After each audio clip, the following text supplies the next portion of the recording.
there are thousands of things that we can talk about, and I want to. There are thousands of things. I know, of course. For me personally, I'm an uneducated fool, and I like to start off by saying that. I finished high school. High school was the most amount of education that I got. Right after that, I started working. Right after that, मैले त्यो कुनै किसिमको brake ल्याएको छैन, मैले कुनै किसिमको त्यो हुन्छ नि होइन कि म यसरी चाहिँ यति ब्रेक लिउँला, यसरी यता जाउँला, यो गरौँला, त्यो गरौँला. I have never done that in my life. The education that I got and the confidence that I got at a very early age was from my work. मैले जे काम गरेँ त्यो काममा मैले सकेसम्म एक्सेल गर्न खोजेँ. सकेसम्म त्यो काममा I tried to be the best of the best. And till today and for the remainder of my life, I'll try to do good in my eyes. मेरो आँखामा चाहिँ ल मैले यतिसम्म गऱ्यो भने चाहिँ मैले आफ्नो लागि पनि राम्रो गरिरहेको छु र सोसाइटीको लागि पनि राम्रो गरिरहेको छु र for the planet as well I'm trying to make a difference भन्यो भने आई विल बी सेटिस्फाइड. होइन, education for me was from my work. त्यो एउटा सेयिङ छ कि होइन, मान्छे स्ट्रिट स्मार्ट हुन्छ कि मान्छे अब बुक स्मार्ट हुन्छ भनेर. होइन, I see I am street smart because I learn things as I went along. होइन, but of course as a educator, होइन, your take would be on both sides as well. Education, I know there's so many different things that you've said, and this is one of the first things that I want to get into it. Education is not just from books. Education is way outside of that as well. That's what you emphasize on as well. That's what you've been talking about as well for such a long time. And let's dive into that. What is education for you?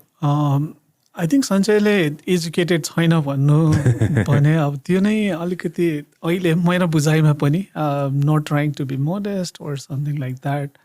तर मेरो पनि deep rooted बुझाइ के हो भने over the years of course सुरुमा आफूलाई पनि लाग्थ्यो यस्तो धेरै मार्क्स ल्यायो भने खतरा हुन्छ हाम्रो सोसाइटीमा. यु नो द्याट, होइन, how people treat like when you receive like good marks and all, hero trust me. अनि त्यसो यति पढाएछ यस्तो पढाएछ हेर फलानु त यस्तो छ फलानु अनि टेन्सन पनि पाउँछ एन्ड अल त्यो छँदै थियो.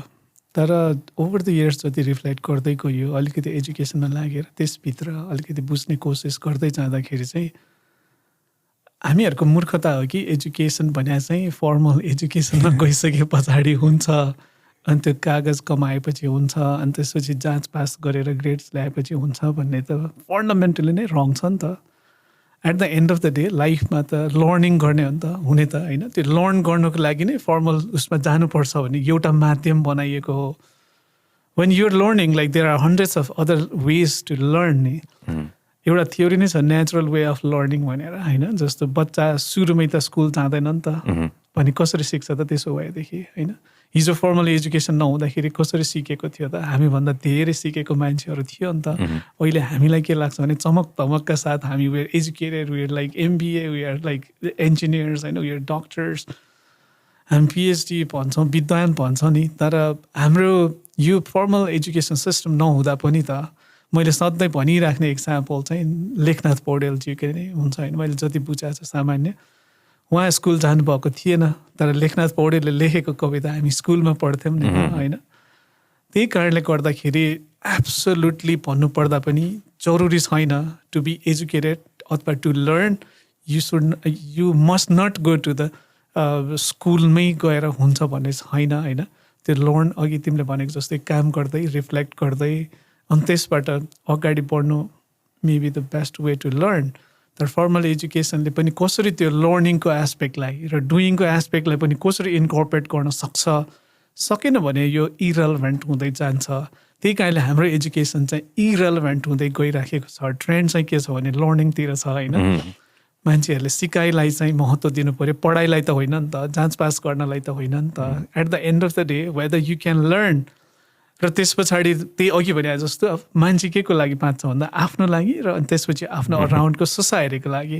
When you are being useful for yourself and for the society, education त्यो फर्मल उसमा नगएको पनि हुन्छ भने why should you I mean go to the school. त्यस कारणले गर्दा जरुरी छैन फर्मल एजुकेसनमै जानको लागि भन्ने मेरो पनि बुझाइ हो.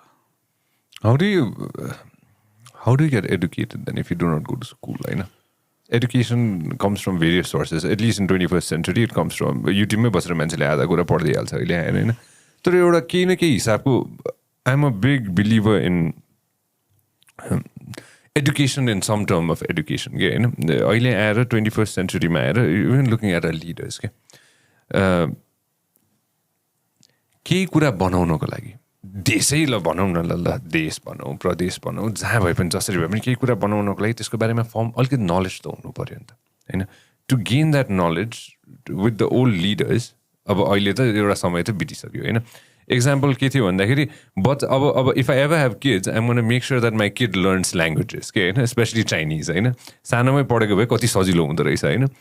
ठुलो भएर मैले चाइनिज पढ्न खोजेँ, म एटलिस्ट 1-2 क्लास गएँ, बट त्यो ग्रास्प गर्न चाहिँ अलिकति गाह्रो हुँदो रहेछ होइन. When you as you grow older to learn new languages होइन.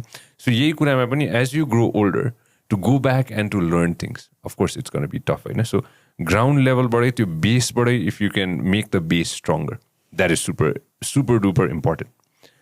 But after a certain time, how do we change this and how do we go into a model of मैले वेस्ट मात्र भन्न खोजे पनि होइन कि वेस्टमा चाहिँ you are free to do whatever you want होइन, you can be whoever you want भनेर भन्छन् नि त होइन. तर हाम्रोमा चाहिँ सानो हुँदाखेरि मैले पनि म पाइलटै भन्छु होला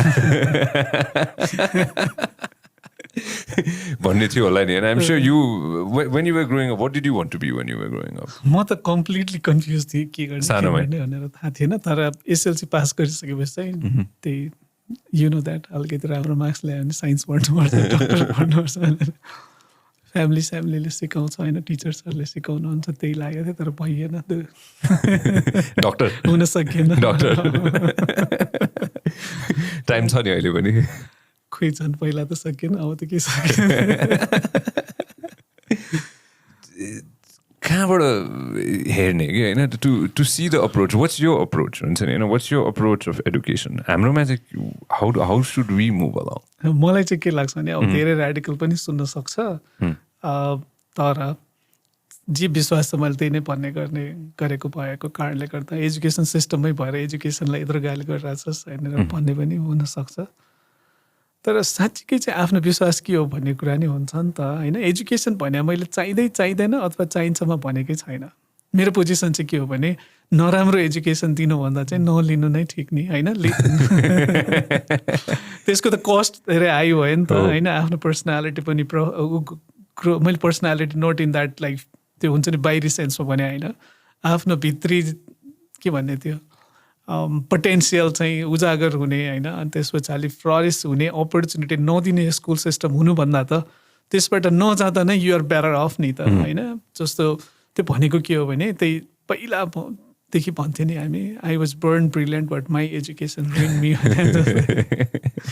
क्रिएटिभ मान्छेलाई कसरी लेसर क्रिएटिभ बनाउँदै जान्छ ओभर द इयर्स एजुकेसनले होइन. Higher the education like you have the lesser the creative you will become भन्ने थ्योरिजहरू त प्रुभै भइसक्यो नि त. किन कसरी हामीले चाहिँ एउटै त्यो न्यारो तरिकाले सोच्न सिकाउँछ हाम्रो सोसाइटीले, स्पेसली हाम्रो एजुकेसन सिस्टमले भनेर त धेरैवटा स्टडिजहरूले प्रुभ गर्यो नि होइन. त्यही कारणले एजुकेसनले चाहिँ के गर्नु पऱ्यो त फन्डामेन्टल्ली भने पहिला इन्डिभिजुअल डिफ्रेन्सेसलाई एक्नोलेज गर्नु पऱ्यो. सञ्जयलाई र मलाई उस्तै खालको मन पर्दैन नि त. सो सञ्जयले फ्लरिस गर्नुको लागि सञ्जयले चल्ने चिजहरू नै फरक होला होइन, सञ्जयले खेल्ने चिजहरू नै फरक होला. तर हामी के गर्दैछौँ भने युनिक प्रब्लमलाई मैले सधैँ भने युनिभर्सल सल्युसन दिइरहेको छु कि तैँले यही पढ्नुपर्छ, यसरी नै पढ्नुपर्छ, यस्तै क्वेसनको एन्सर गर्नुपर्छ भनिरहेको छौँ नि. सो अर्ली एजमा जति धेरै मोर हुन्छ नि एक्सपोजर दियो त्यति नै you tend to sort of like play with different things and try to see what you like, what you enjoy, what you don't भन्ने कुराहरू गर्नुको लागि दिँदैन नि त हाम्रो एजुकेसनले त होइन. एकदम टनलमा हालिदिन्छ नि त. हो त्यो चाहिँ मलाई I hate the most about our education system. कुन लेभलसम्म टनलमा हाल्छ होला त्यो लेभललाई अब कसरी एक्सप्लेन भनेन, तर एकदमै टनल भ्यू चाहिँ किन छ भनेर म अलिकति भन्यो भने चाहिँ हामी कहाँ सुपर डुपर चाहिँ नाप्ने तरिका लर्निङको. जस्तो सञ्जयलाई कति बेला सुपर डुपर स्मार्ट स्टुडेन्ट मानिन्छ भने जति बेला तिमीले राम्रो ग्रेड ल्यायो होइन, जाँचमा कति % ल्यायो. तर Sanjay must be really good at यत्रो मिडिया त गऱ्यो त नपढे पनि, तर त्यसको चाहिँ मेजरमेन्ट कहाँ थियो त हाम्रो एजुकेसनले त त्यो पार्टलाई त इन्कर्पोरेट गर्न सकेन नि त लाइफमा चाहिने चाहिँ यस्तो कुराहरू हुन्छ तर हामीले न्यारो डाउन गरेर के गर्थ्यौँ भने त्यही what is this what is that भन्ने क्वेसनको एन्सर गर्न सक्छ कि सक्दैन मकअप गरेर अनि त्यो हामीले टाइम तोकेको टाइममा अनि त्यस पछाडि मलाई अर्को रमाइलो लाग्ने चाहिँ हाम्रो एक्जामिनेसनमा म कहाँबाट क्वेसन आउँछु भन्दिनँ होइन तैँले सम्झिनुपर्छ थाहा पाउनुपर्छ अनि त्यसपछि तैँले लेख्नुपर्छ त्यो मैले भनेको टाइममा त्यो पनि एकदम डरलाग्दो ठाउँमा अन्त के भन्छ सेन्टर पर्ने भन्छ नि यु नो द्याट अर्काको ठाउँमा सेन्टर पर्नुपर्छ अनि पढाउने सन्चै क्वेसन बनाउने म अनि त्यसपछि कपी करेक्सन गर्ने मार्क्स दिने अर्कै हुनुपर्छ सो द्याट क्वालिटी कन्ट्रोल हुन्छ भन्ने छ नि त हामीहरूको होइन सो जति तर्सायो जति अप्ठ्यारो उसमा राख्यो त्यति नै हुन्छ भने मलाई चाहिँ के लाग्छ भने जति तिमीलाई कम्फर्टेबल बनायो होइन